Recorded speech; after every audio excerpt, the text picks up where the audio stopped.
This is VOA News. I'm Marissa Melton.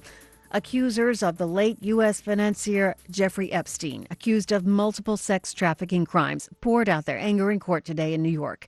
The AP's Ed Donahue has the story. 16 women in all went before a federal judge. Today is a day of power and strength. Taylor Davies said she was 17 when she was victimized and thought Epstein was the most powerful person in the world. Her sister Shantae also spoke. It was both empowering and infuriating to know that the person who I needed to hear those words is not here to hear them. A New York City coroner ruled Epstein hanged himself. Gloria Allred represents some of the women. She says whether it was suicide or murder, Epstein's death does not end the story for these women. It does not end their fight for justice.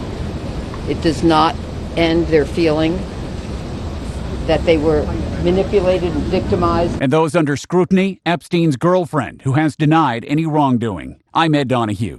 Iran's president appears to have backpedaled on possible talks with President Trump. AP correspondent Charles de Ledesma has that story. Hassan Rouhani says Trump must first lift sanctions imposed on Tehran. Otherwise, a meeting between the two would be a mere photo op.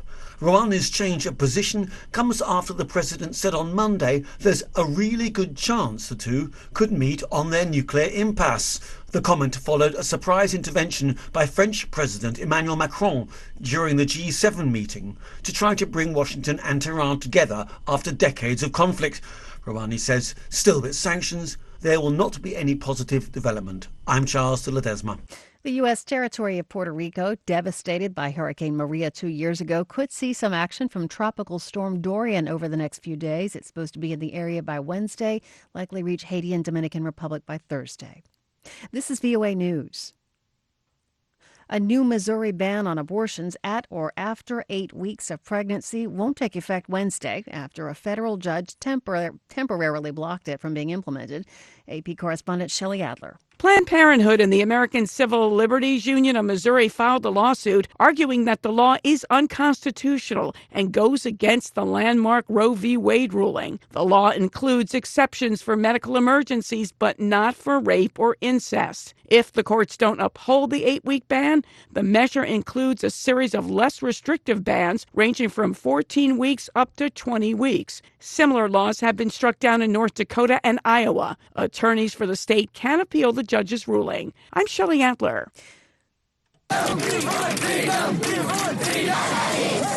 More than 1,000 students have rallied in the capital of Pakistan-administered Kashmir to denounce India's downgrading of the special status of the portion of the disputed region that it controls. The demonstrators chanted, "We want freedom," and denounced human rights violations in Indian-administered Kashmir.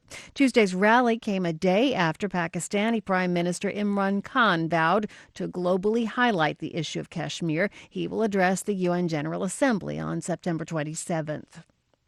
The European Court of Human Rights has condemned Russia for multiple violations committed against Sergei Magnitsky, an anti-corruption lawyer who died in custody in 2009. In its ruling on Tuesday, the court in Strasbourg said the treatment of Magnitsky's pancreatitis and other medical problems was manifestly inadequate and unreasonably put his life in danger.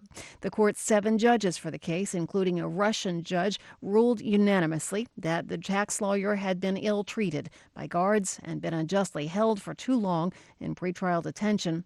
They also denounced an inherently unfair, in their words, posthumous trial that found Magnitsky guilty. Russia was ordered to pay $37,800 to Magnitsky's wife and mother. House National Security Advisor John Bolton the White House National Security Advisor John Bolton is in Kiev, Ukraine. It's the first visit to Ukraine by a top U.S. official since the election of President Volodymyr Zelensky in April. The U.S. Embassy in Ukraine says Bolton is there to underscore U.S. support for Ukraine's sovereignty and territorial integrity.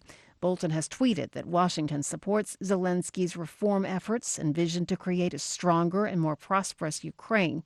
Meanwhile, Ukrainian government forces and Russia-backed separatists continue to clash in eastern Ukraine.